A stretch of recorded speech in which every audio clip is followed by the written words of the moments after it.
The wind howls, the earth shakes, and the world changes forever.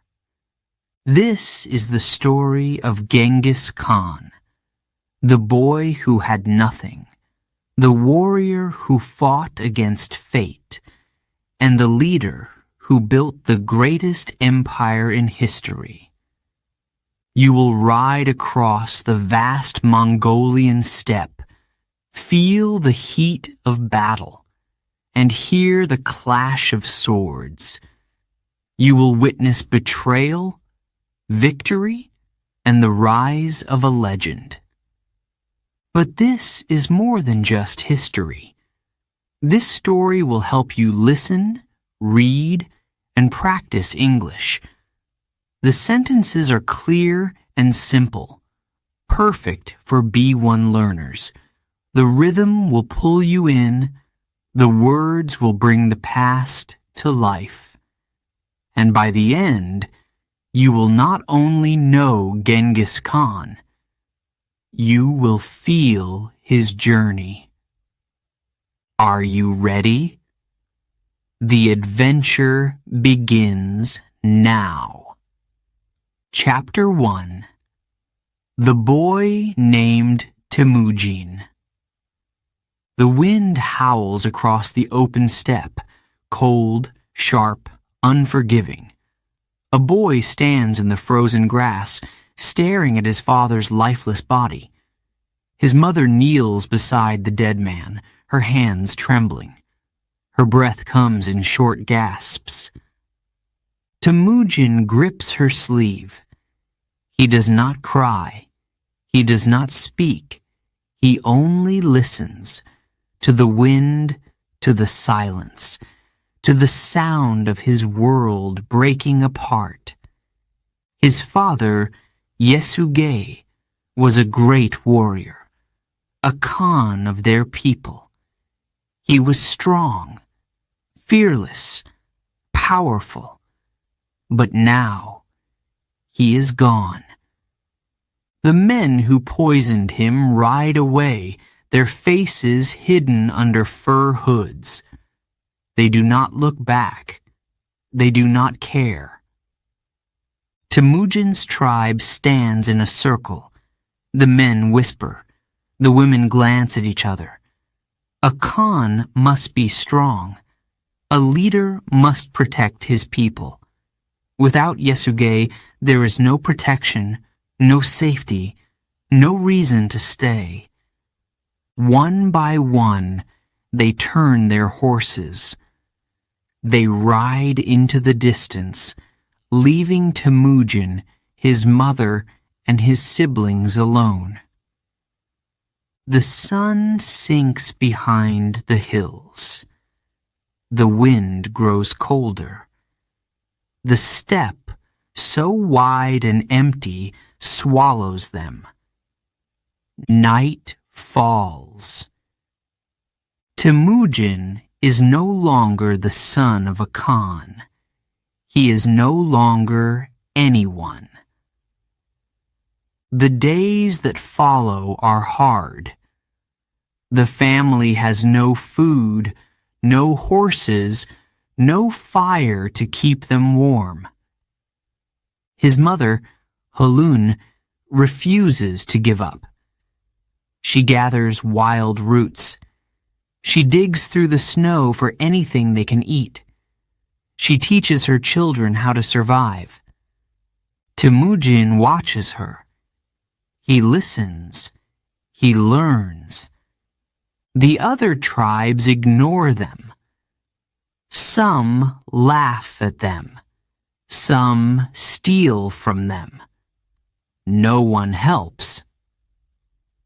One night, when the sky is black and full of stars, Halun sits beside her son. "You are strong," she whispers, "like your father, like the wolves." Temujin looks up at the sky. He can hear them, howling in the distance, calling to each other. never alone, never weak. He clenches his fists. One day he will be strong too. One day he will not be the boy left behind. The seasons change. Snow melts into rivers. Grass grows tall. Life returns to the land. Temujin grows too. His body hardens. His eyes grow sharper. He hunts. He fights. He does not fear pain, hunger, or the cold, but danger is always near. One day, while gathering food near a river, shadows move behind him.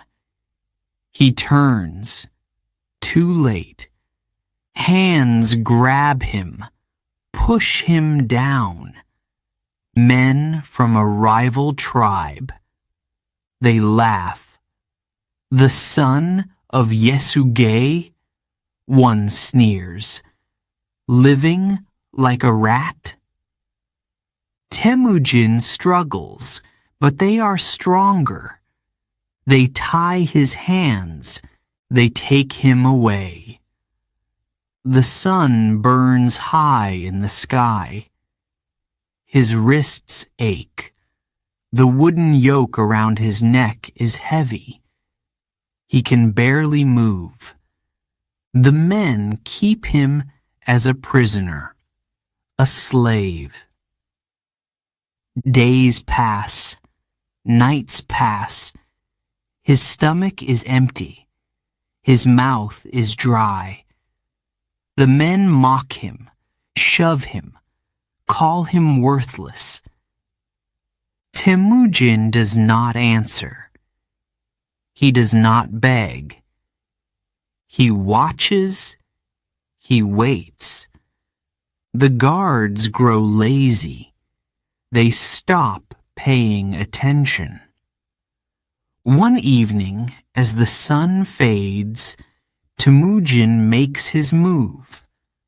A rock, a strike, a moment of silence, and then he runs, feet pounding against the earth, breath sharp in his chest. The steppe stretches before him, wide and open. He does not stop. He runs until his legs shake, until the sky is dark, until he is free. Temujin finds shelter with an old friend of his father. He is given food, water, a horse. He is no longer alone. He is no longer weak. The boy who was left to starve. The boy who was taken as a slave has returned. He will not be ignored. He will not be forgotten. This is only the beginning. The world does not know it yet, but a storm is coming. A boy named Temujin will become more than a man, more than a warrior, more than a Khan. One day, the world will call him Genghis Khan. Chapter 2. Chains of Betrayal. The night is cold. The sky is black, covered in thick clouds. No stars, no moon, only darkness. Temujin sits on the ground, his hands bound, his ankles bruised. A thick wooden yoke locks his neck, pressing against his skin. He cannot lift his head. He cannot stand. The men around him laugh. Their faces are half lit by the fire. Their voices rise and fall in drunken songs. They do not fear him. They should. Temujin does not move. He does not speak. He watches. He waits. He knows these men. They once rode beside him. They once called him brother. Now they call him a traitor. Jamuka, his childhood friend, his blood brother, has done this. Jamuka, the boy he once trusted, has become his enemy. Temujin closes his eyes. He remembers the past, when they were just boys, racing horses across the steppe, when they swore loyalty to each other, when they dreamed of ruling the Mongol tribes together. But that dream is dead. Jamuka betrayed him. Now he is a prisoner of his own people. The wind blows through the camp. The fire crackles. The men's laughter fades as one by one they fall asleep. Temujin's heart pounds. This is his chance.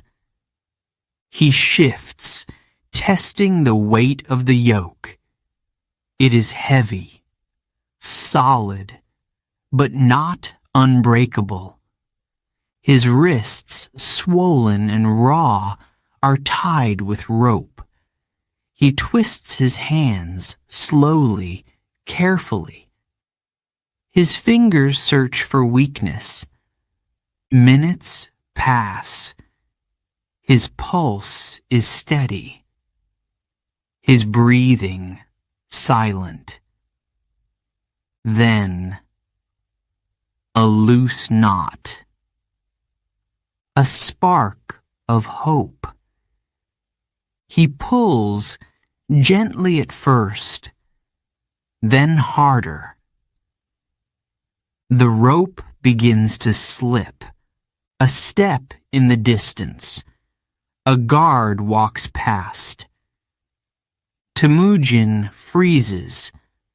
The guard pauses, looks around, then spits into the dirt and walks away. Temujin waits. 1 breath. 2. He pulls again. The rope slides free. His hands are shaking, but he cannot stop. Not now. He reaches up, fingers grasping at the wooden yoke. It is thick, rough against his skin. His muscles burn as he pushes, lifts. The yoke moves. A sharp creak. Temujin stops. Silence.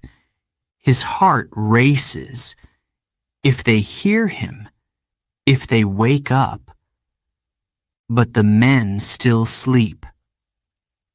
Slowly, he shifts again. The yoke lifts, just enough.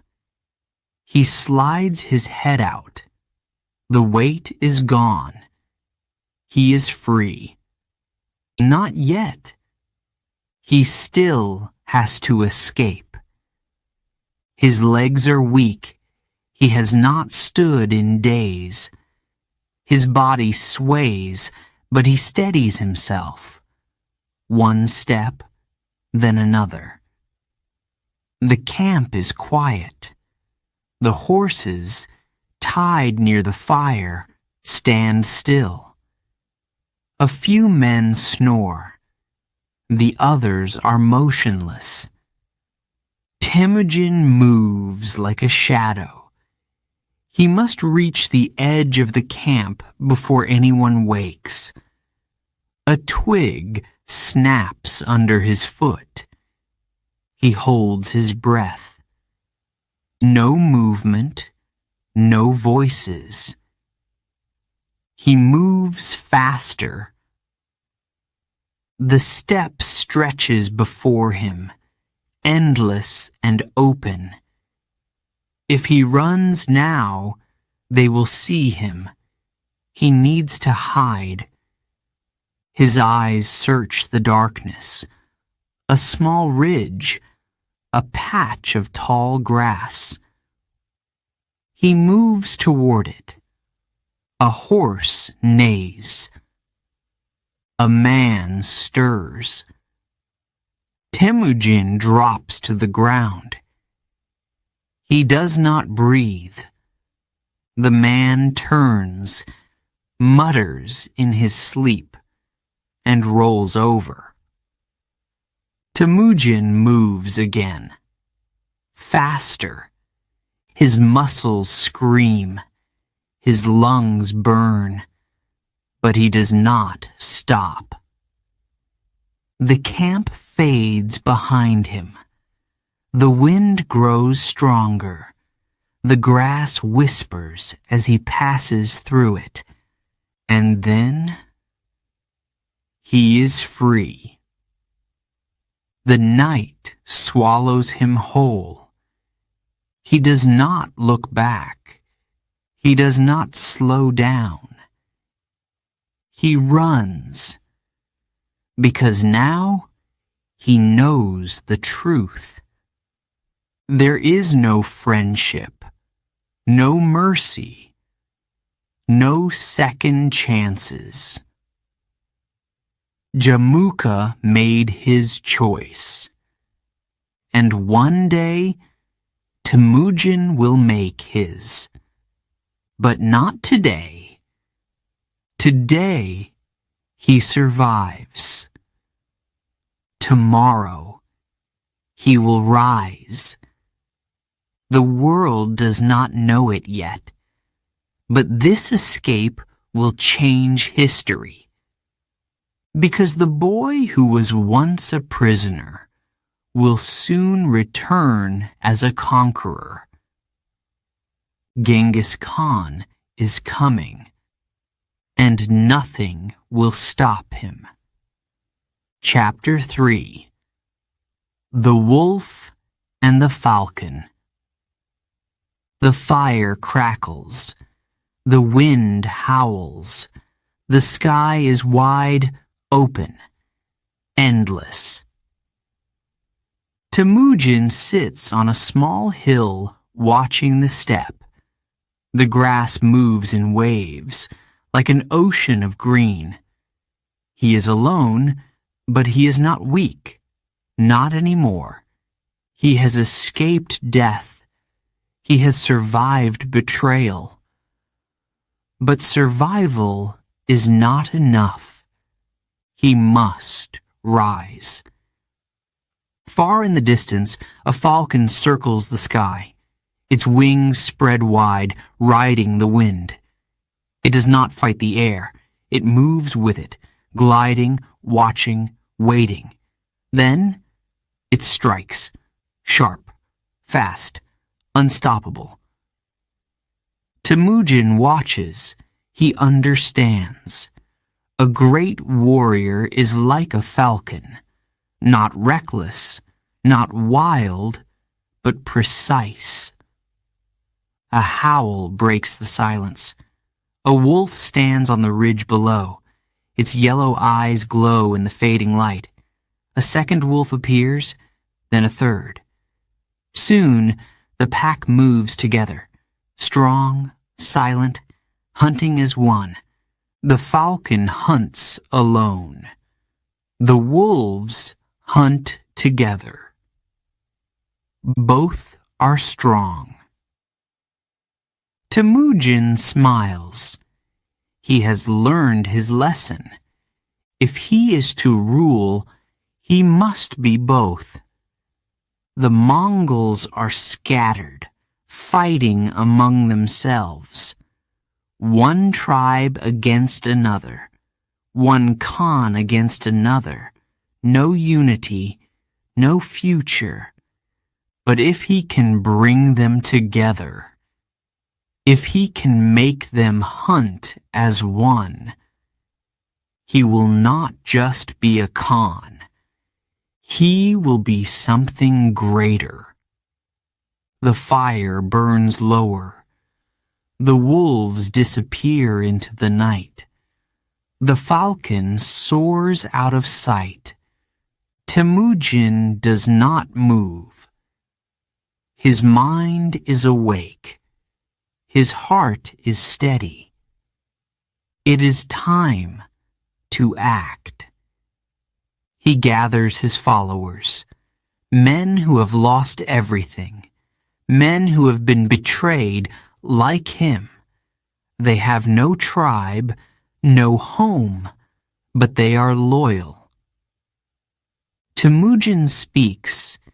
His voice is calm, clear. The Mongols fight each other. We are weak.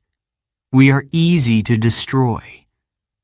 But together, we are stronger than any enemy. The men listen. We will not be like the old Khans fighting for themselves. We will be like the wolves, one pack, one leader, no man left behind. A murmur. A nod. Temujin continues. And we will be like the falcon, fast, smart, always watching. We will not fight with anger. We will fight with skill. His words are simple but powerful. The men understand. For too long, the Mongols have followed leaders who think only of themselves. Men who care about power, but not their people. Temujin is different. He fights for something bigger. One by one, more warriors join him. They come from different tribes. Some were once enemies, but now they are brothers.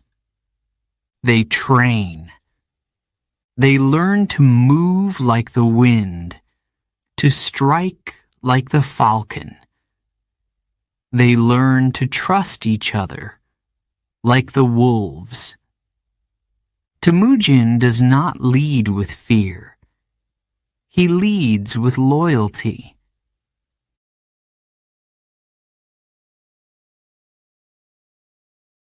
He rewards the strong. He protects the weak. He listens. The Mongols begin to see something new, something they have never seen before. A leader worth following. The old Khans do not understand. They laugh at him. They call him a fool. But they do not see what is coming. Temujin does not rush. He waits, like the falcon, like the wolf. And when the time is right, he will strike. The step will belong to him, not just for revenge, not just for power, but for something far greater. A Mongol nation, a future, a destiny. The wind carries his name across the land. Some whisper it, some fear it, but soon all will bow to it. The world does not know it yet, but Genghis Khan is coming. Chapter 4. The Battle of the Steppe. The wind is strong. The grass bends under its force. The steppe stretches far and wide, endless, open, waiting. But today it is not silent. Today war comes. Temujin sits on his horse, staring at the horizon. In the distance, dust rises. Hoofbeats shake the earth. Thousands of riders approach. Banners flutter in the wind. Swords glint under the rising sun. Jamuka is coming. A friend once, a brother, but now an enemy. Temujin grips the reins. His warriors wait behind him, watching, ready. They are fewer in number, outnumbered, but they do not fear. A hawk circles high above. The sky is clear, endless. Soon it will be dark with arrows. The first sound comes, a drum, deep, slow, steady. It echoes across the steppe. Another drum answers, then another. The beat grows louder, faster. The time for waiting is over. Temujin raises his arm, his men tense, eyes fixed ahead, muscles tight, weapons ready. He gives the signal. Horns blow, hooves thunder. The Mongols charge. The ground trembles. Arrows fly. The sky is filled with black streaks falling like deadly rain. Shields lift. Horses rear. Shouts rise into the air. The clash is brutal. Steel against steel. Flesh against flesh. The cries of men, the screams of horses. Temujin fights with skill, with focus. His sword moves fast, cutting, striking, never stopping. His men follow him into the chaos, but Jamuka's army is strong. They push forward, wave after wave. Temujin's warriors hold their ground, but the enemy presses hard. Step by step, they are forced back. Temujin's heart pounds. He sees his men falling. He hears their screams. Blood soaks the earth. His horse stumbles, but he pulls it forward. He cannot stop. He will not stop. Then, disaster. A horn sounds from the enemy's side. A new attack. More warriors flood the battlefield. Too many. Temujin's men are surrounded. His warriors fight, but they are tired, wounded. Some fall, some flee. The battle is lost. Temujin has no choice. He must escape. He signals to his men. They turn their horses and ride. Fast. Faster. The wind whips against his face. The battle fades behind him, but the shame does not. Jamuka does not stop at victory. He wants revenge. He captures 70 of Temujin's men. He does not kill them quickly. Number, he punishes them. brutally. Their backs are broken, their bodies left in the dirt. A warning, a message. Temujin hears the news. His fists clench, his jaw tightens. He says nothing. But inside, he burns. He failed. He was weak. He lost. But this is not the end. He will not be broken. He will not be destroyed. He will learn. He will change. The next time, he will not just fight. He will win. The step belongs to the strongest, and Temujin will become stronger than any man before him. The world does not know it yet, but this is only the beginning. One day, all will kneel before the name Genghis Khan. Chapter 5. The birth of Genghis Khan. The sky is wide. The wind is strong. The steppe stretches in all directions, endless, open. Temujin stands tall. His face is hard, his eyes sharp. He has fought for this moment. He has bled for it. The Mongol tribes gather before him. Thousands of men, once enemies, now united.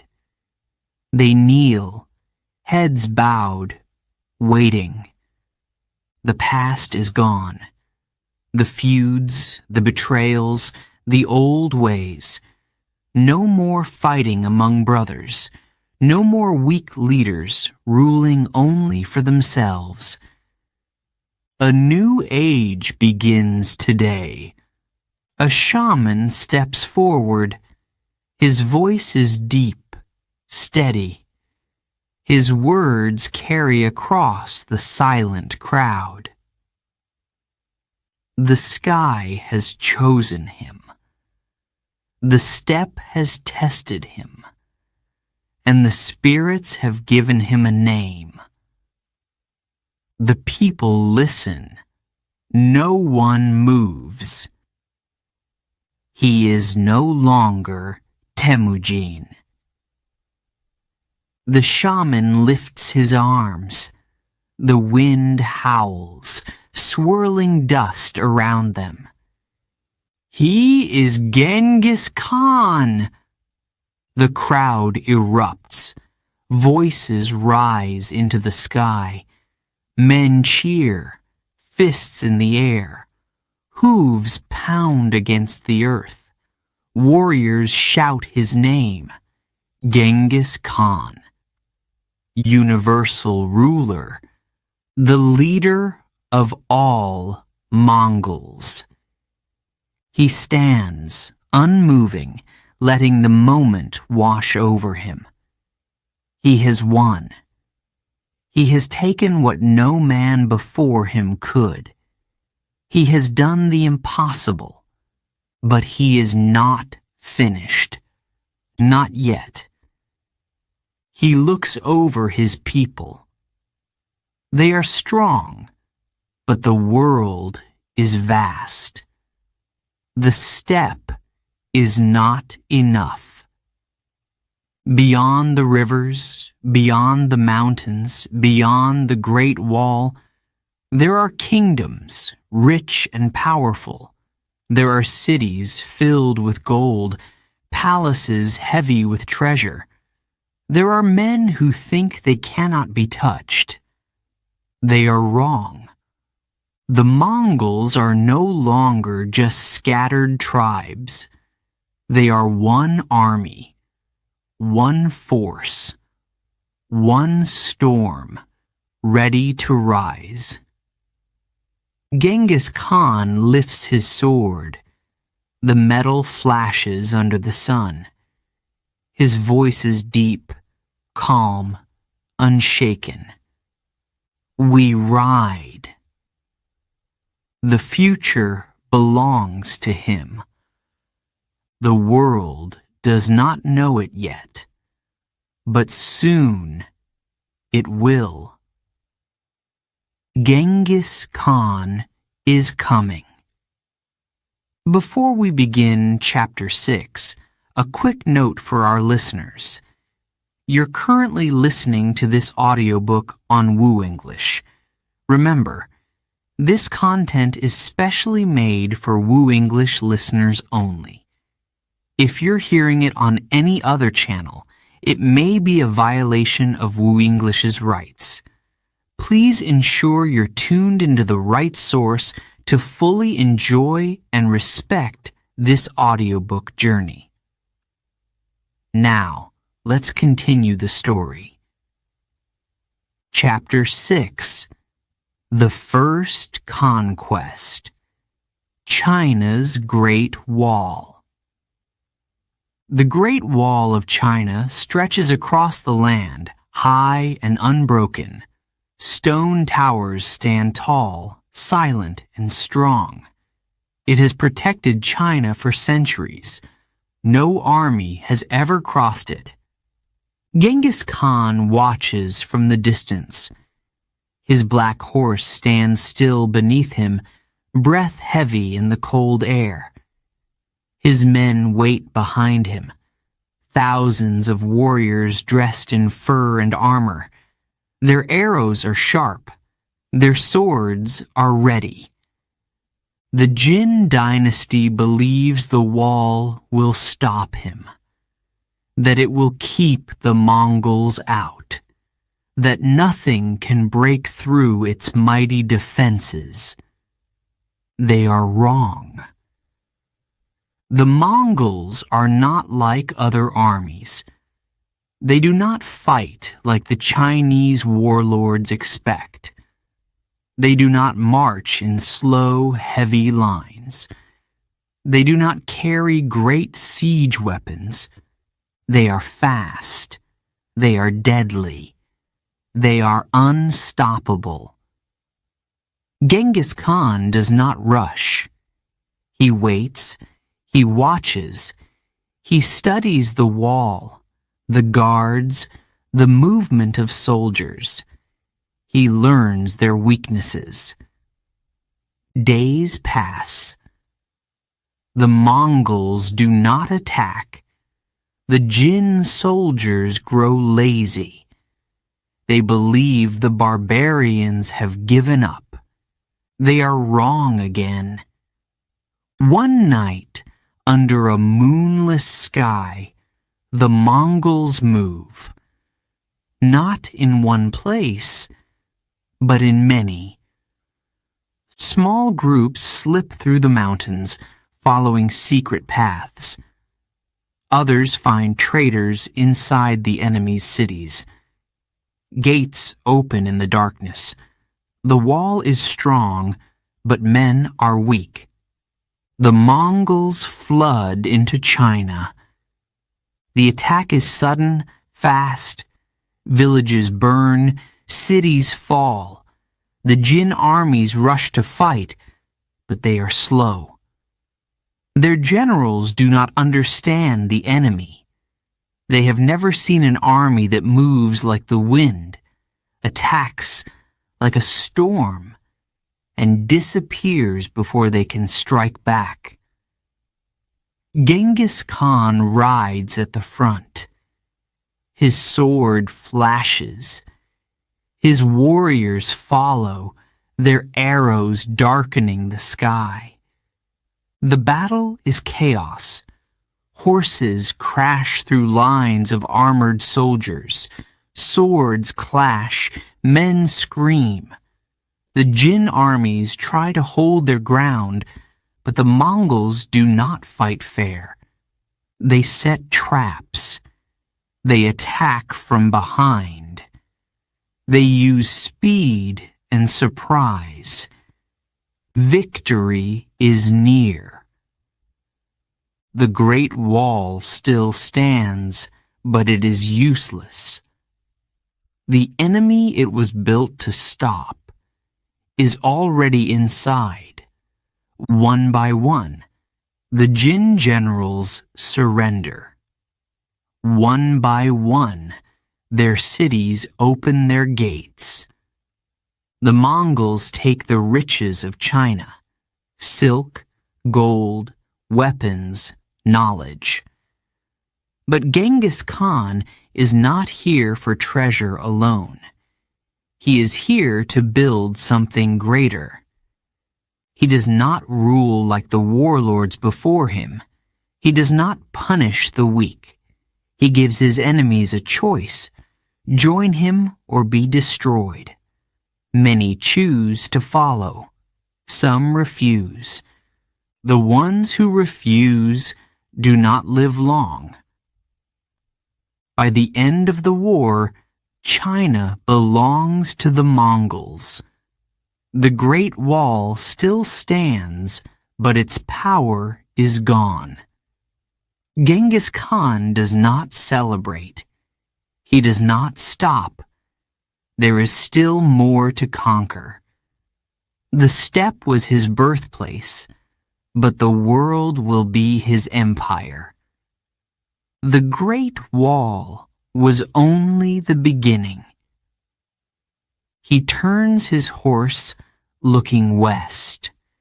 New lands, new enemies, new battles. Genghis Khan is not finished, not yet, and the world will never be the same. Chapter 7. Masters of War. The Mongol Strategy. The sky is quiet. The wind moves gently over the grass. The steppe, vast and empty, seems peaceful. But this is an illusion. Somewhere, hidden beyond the hills, an army waits, silent, watching, ready. The Mongols do not fight like other armies. They do not move in slow lines. They do not waste time in heavy armor. They are fast, light, precise. A rider appears on the horizon, galloping toward a city, alone, covered in dust. A messenger? A lost traveler? The guards on the walls watch him with suspicion. He reaches the gate, shouting in a broken voice, "They are coming! The Mongols are coming!" The guards look at each other. They see nothing but empty land. No enemies. No army. The rider collapses. His body is weak, shaking with fear. The soldiers take him inside. They listen to his story. He speaks of flames, of destruction, of entire villages burned to the ground. He begs for help, for protection. Night falls. The city prepares. Soldiers guard the gates. They hold their weapons tight. They wait. But nothing happens. The steppe remains quiet. The wind still blows. No horses, no Mongols, no war. The next day, another rider comes, then another. Each one brings the same message. The Mongols are near. The army is huge. Their numbers are too great. The city cannot win. Panic spreads. People whisper in fear. Some try to run. Others beg the ruler to surrender. The walls are high. The gates are strong.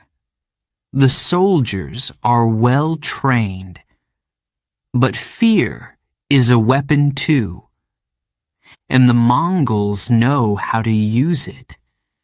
Then, without warning, the attack begins.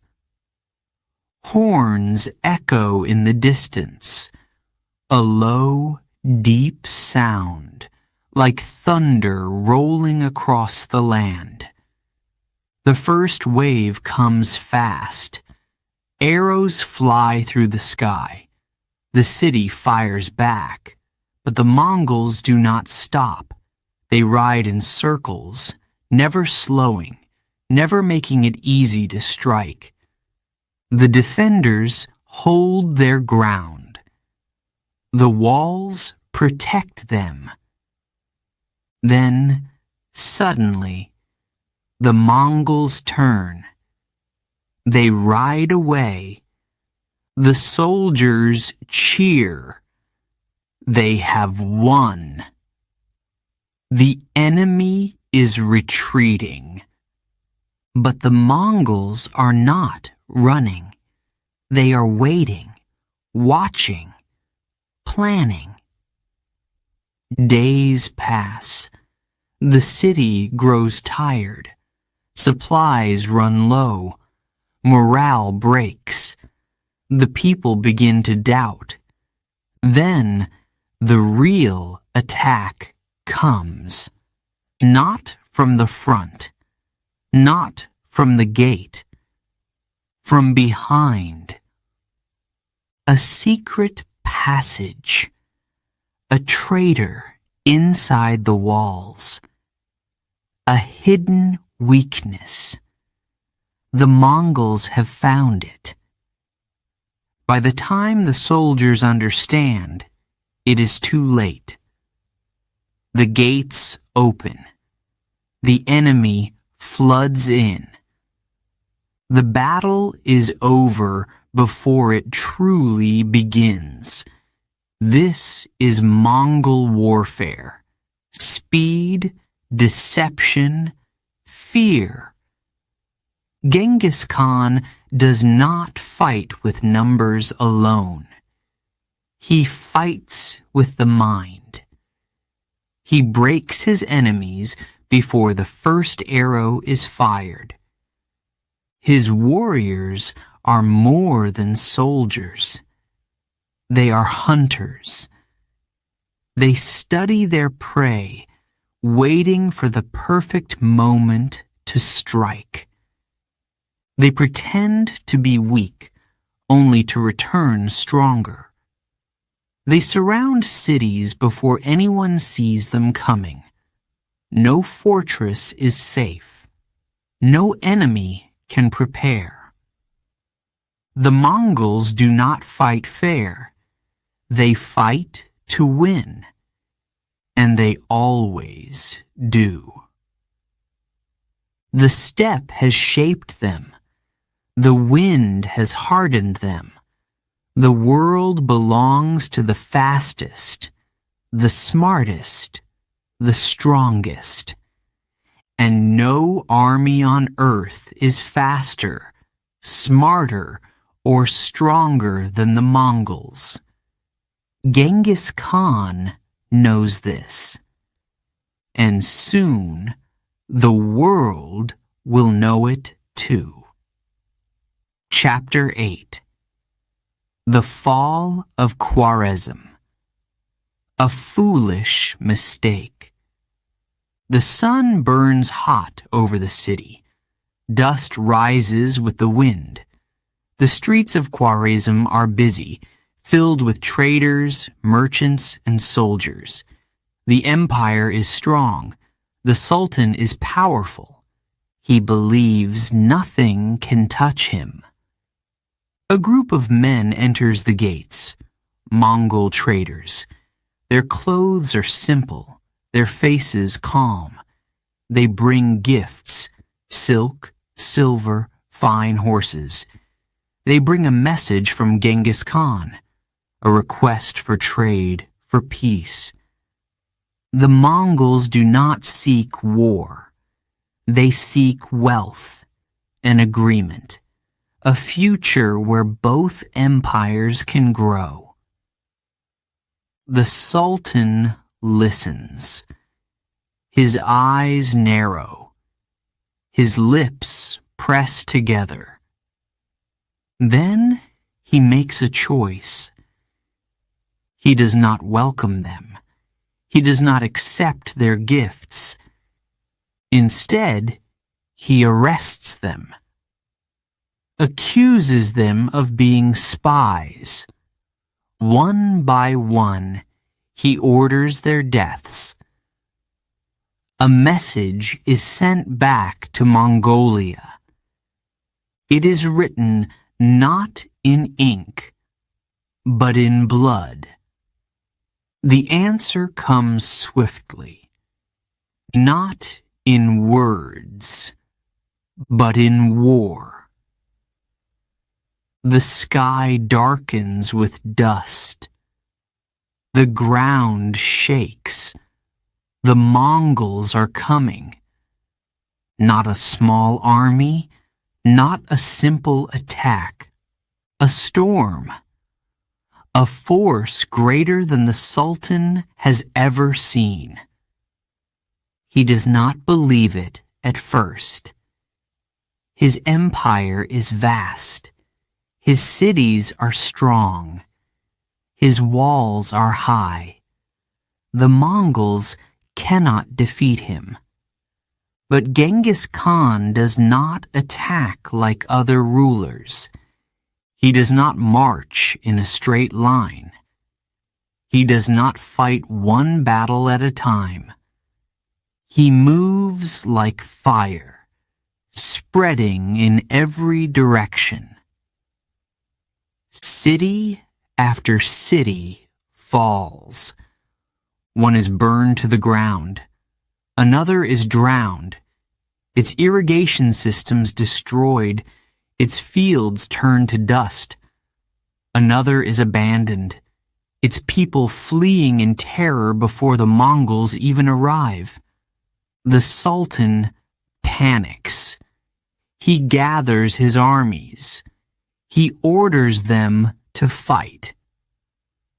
But the Mongols do not come as expected. They disappear into the desert. They move through the mountains. They attack where no one is looking. The Sultan's soldiers wait at the walls, watching the horizon. The horizon is empty. Then, the gates behind them burst open. The Mongols are already inside. The city burns before the soldiers even lift their swords. The Sultan flees. He runs from one fortress to another, hoping, praying for safety. There is none. The Mongols follow. They do not stop. They do not rest. His empire crumbles. His people surrender. His name is forgotten. Genghis Khan does not take prisoners. He does not accept apologies. The message must be clear. No one betrays him. No one kills his men and lives. By the end, Khwarezm is nothing but ashes. The rivers run red. The streets are silent. The empire that once stood so proud no longer exists. Genghis Khan does not look back. His horse moves forward, steady and sure. His army follows. There are more lands to conquer, more lessons to teach. The world will remember. This is not just war. It is a warning, and no one will dare to forget. Chapter 9. A World in Flames. The world trembles, the Mongols ride. From the cold mountains of Persia to the forests of Russia, from the deserts of Central Asia to the great cities of the Silk Road, the storm spreads. No army can stop them. No wall is high enough. No kingdom is safe. The Mongols move like shadows, striking where no one expects. They vanish into the night, only to return stronger. Cities burn, palaces crumble, kings kneel. Genghis Khan watches from his horse. His eyes, sharp as a falcon's, see everything. Victory after victory. But war is not enough. He is not just a destroyer. He is a builder. The Silk Road, once a path of danger, now belongs to the Mongols. No bandits, no chaos. Trade flows like a river. Gold, spices, silk, merchants travel in safety, protected by Mongol law. There is order. There are rules. The weak are no longer prey for the strong.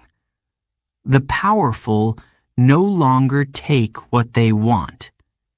Justice is swift. Crime is punished.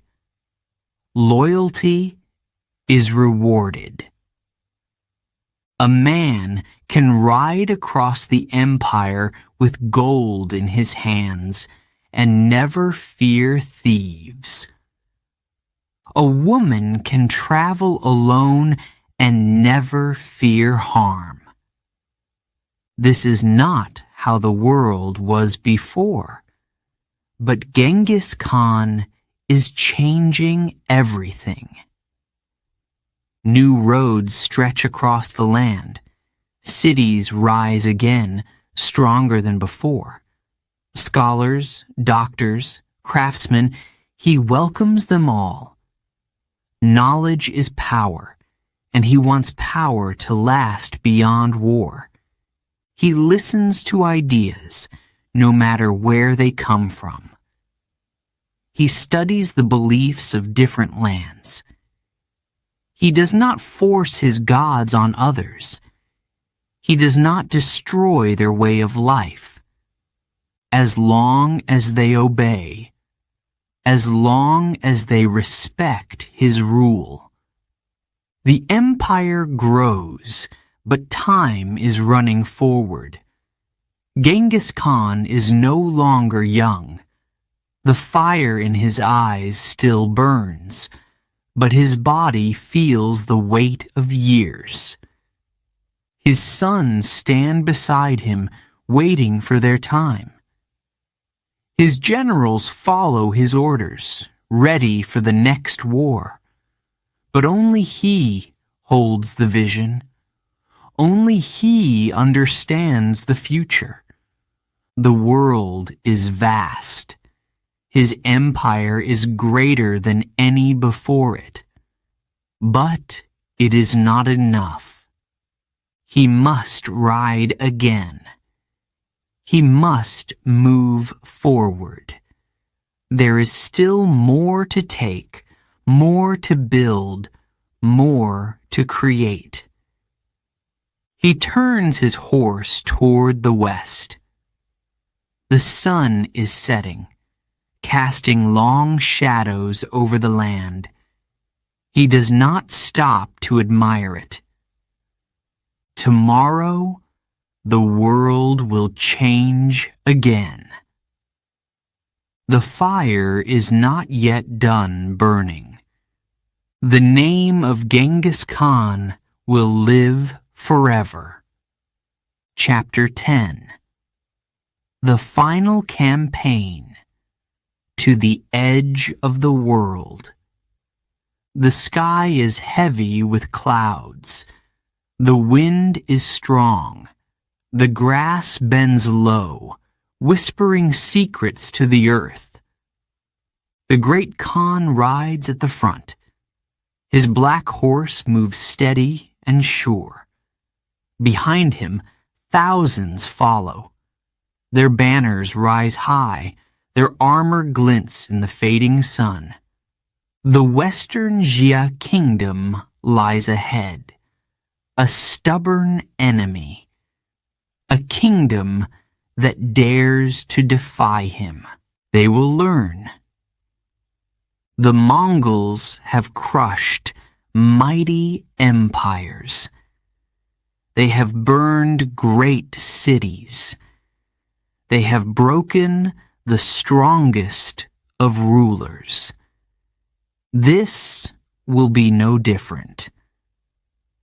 But time is a strange enemy. It cannot be fought with swords. It cannot be defeated with arrows. It comes silently, creeping closer, stealing strength, whispering warnings that no warrior wants to hear. Genghis Khan is older now. His body feels the weight of battles, of years spent in the saddle. But his mind is sharp. His will is unshaken. He will not stop. Not yet. The army moves fast. The Mongols never wait. They cross rivers, climb mountains, and race across the land like a storm.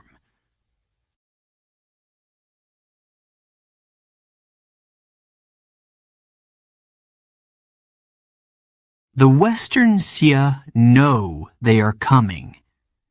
They close their gates, strengthen their walls. They pray their defenses will hold. They are wrong. The first attack is swift. Mongol arrows darken the sky. Riders circle the city, cutting off supplies, waiting, watching. The siege begins. But something is different. Something is wrong. One evening, as the sun sets in deep red, the great Khan does not rise from his tent. His men whisper. His generals wait. The next morning, he appears. His face is pale, his movements slower, but his voice is strong. He gives orders. The siege continues. Days pass. The Western Xia grow weaker. They send messages, offering peace. Genghis Khan does not answer. The pain in his body grows, but he ignores it. He will not rest. He will not stop until the enemy is crushed. Then, disaster. A fall. A moment of carelessness. His horse stumbles. He hits the ground hard. Silence. His men rush to him. Dust swirls in the air. The great Khan does not move. Then, slowly, he rises. His hands press against his side. Blood pain. But he does not speak of it. He climbs back onto his horse. He rides forward. The army sees. They cheer. They believe their leader is unbreakable. But inside, something is broken. The fever comes in the night. His skin burns. His breaths are slow. He does not complain. He does not stop. The Western Jia surrender. Their kingdom falls. The Mongols are victorious. But there is no celebration. The Great Khan does not appear. In his tent, his generals wait. They watch him in silence. His eyes are closed. His breathing is weak. The world outside still belongs to him. His empire stretches farther than any before it. His name is feared, respected. But even the greatest cannot fight time. The steppe wind blows gently. The stars shine above. The Great Khan's time is running out. But his legacy, his empire, his name will never die. Chapter 11. Death and a Secret Burial. The camp is silent. The fires burn low. The Great Khan lies still, his breath shallow. His warriors kneel outside his tent, their heads bowed. No one speaks. No one dares to move. Inside, the air is heavy. The greatest conqueror the world has ever known is fading. His hands, once strong, rest on his chest. His eyes, once sharp as a falcon's, are closed.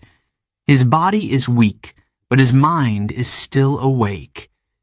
He knows the end is near. His sons stand beside him, waiting. His generals sit in silence, their faces grim.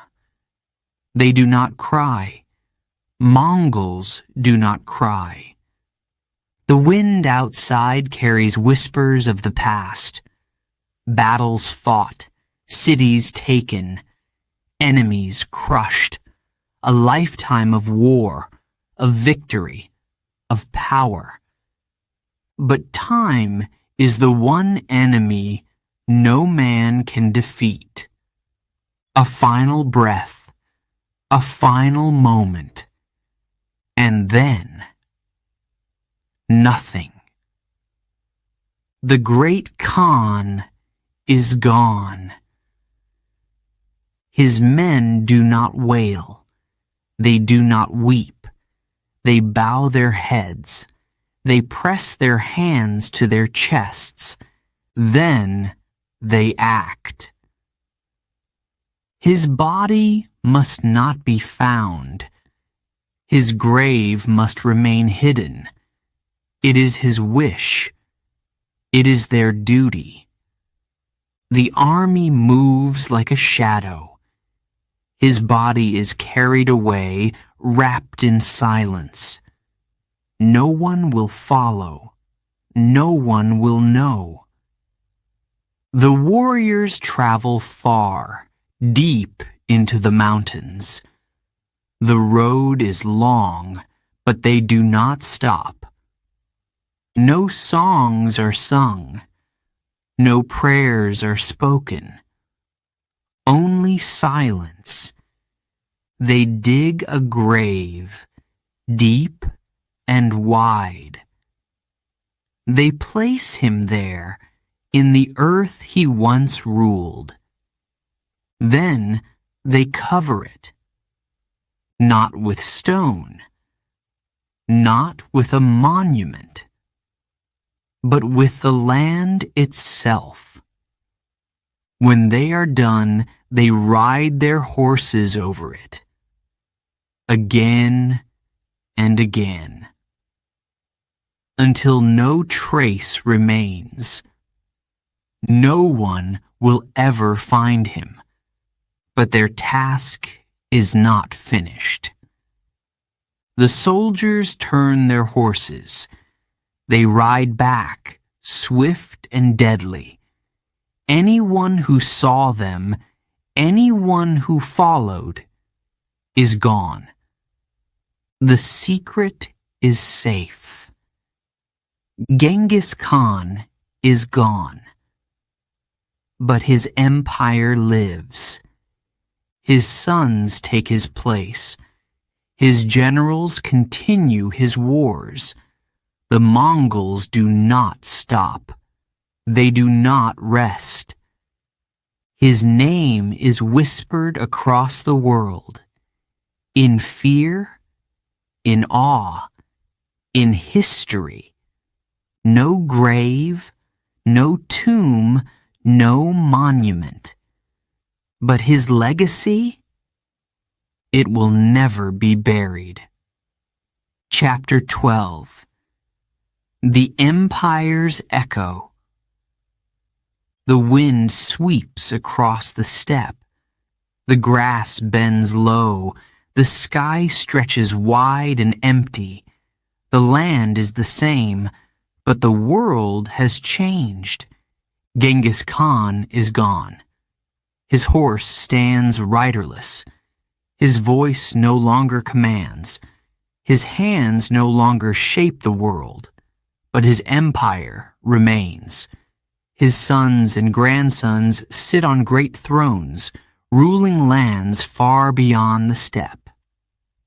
From the Great Wall of China to the forests of Russia, from the rivers of Persia to the cities of Europe, his name is known.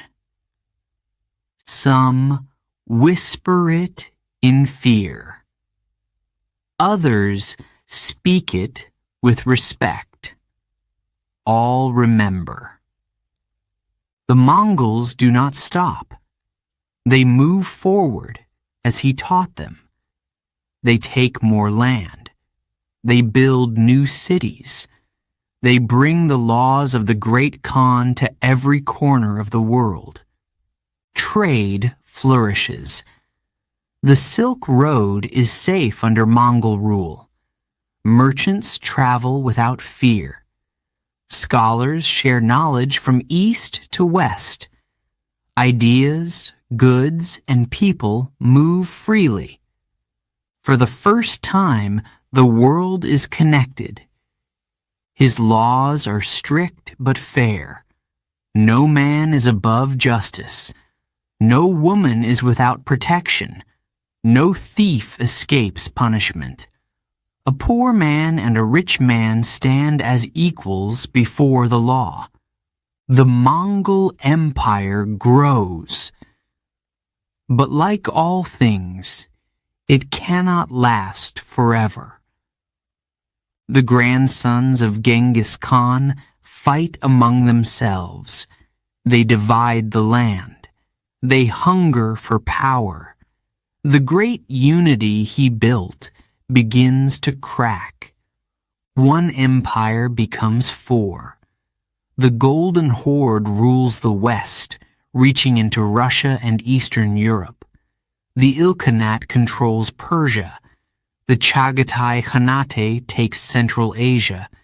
And in China, Kublai Khan builds a new dynasty, the Yuan. The empire weakens. The old strength fades. The world changes again.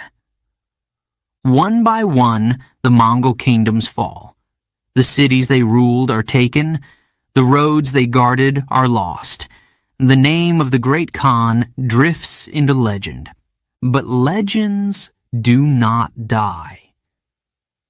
His blood still runs through millions. His laws, his strategies, his ideas shaped history. The modern world still feels his touch. Governments use his military tactics. Traders still follow the ancient paths he protected. Nations still study his rule. Even now, the wolves of the steppe still howl. The wind still carries his story. The echoes of his empire still whisper across time. Genghis Khan is gone, but his legacy will never fade.